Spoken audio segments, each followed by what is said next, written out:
Hello दोस्तों, मैं समय मस्तानी। आप लोग देख रहे हैं हमारे अपने यूट्यूब चैनल गीत संगीत हिट को। तो मैं आ गया हूँ एक और नए वीडियो में, एक और नए सॉन्ग के साथ। आप लोगों को थंबनेल देखकर पता चल गया होगा कि ये सॉन्ग किस ट्रैक पर होने वाला है। तो चलिए वीडियो को स्टार्ट करते हैं। उससे पहले कि आप लोगों ने हमारे अपने चैनल गीत संगीत हिट को सब्सक्राइब नहीं किया है तो कर लीजिएगा, और अपने लिए पर्सनल सॉन्ग लिखवाने के लिए हमारे दिए गए नंबर पर कॉल कीजिएगा। तो चलिए स्टार्ट करते हैं आज का वीडियो मुखड़ा के साथ। मनवा करेला दी गाड़ी तोरा माई के, मनवा करेला दी गाड़ी तोरा माई के।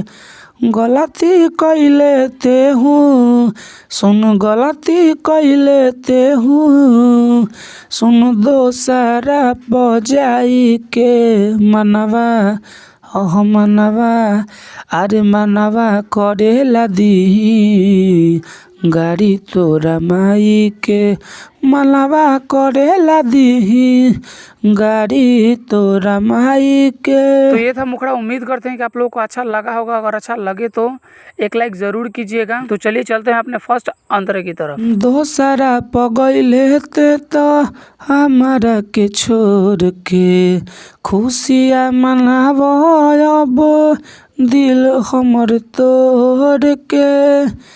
ते तपाई के मौका कैले प्यार में धोखा, अरे कैसे हंसता रे सुन, कैसे हंसता रे दिलवा जराई के। मनवा मनवा अरे मनवा करेला दी गाड़ी तोरा माई के, मनवा करेला दी गाड़ी तोरा माई के। हमारा फर्स्ट अंतरा। उम्मीद करते हैं कि आप लोगों को बहुत ही अच्छा लग रहा होगा। अच्छा लगे तो एक लाइक ज़रूर कीजिएगा और चैनल को सब्सक्राइब कर दीजिएगा।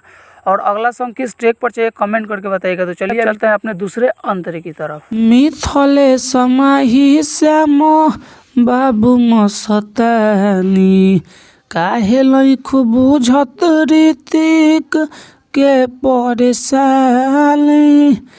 लागल दिलावा में आगी हम रात भर जागी, तोहरा के पिटवाइब अरे तोहरा के पिटवाइब, जाके कहब तोहरा भाई के। मनवा मनवा अरे मनवा करेला दी गाड़ी तोरा माई के, मनवा करेला दी गाड़ी तोरा माई के। तो ये था हमारा पूरा सॉन्ग। अगर आप लोगों को अच्छा लगा होगा तो लाइक कर दीजिएगा, और ऐसे ही ढेर सारे सॉन्ग पाने के लिए हमारे यूट्यूब चैनल गीत संगीत हिट को सब्सक्राइब जरूर कर लीजिएगा। और आप अपने लिए पर्सनल सॉन्ग लिखवाना चाहते हैं तो हमारे दिए गए नंबर पर कॉल कीजिएगा। तो चलिए मैं जाते जाते यही कहूँगा कि गाइए और हिट हो जाइए। तब तक के लिए मिलते हैं किसी दूसरे वीडियो में किसी दूसरे सॉन्ग के साथ।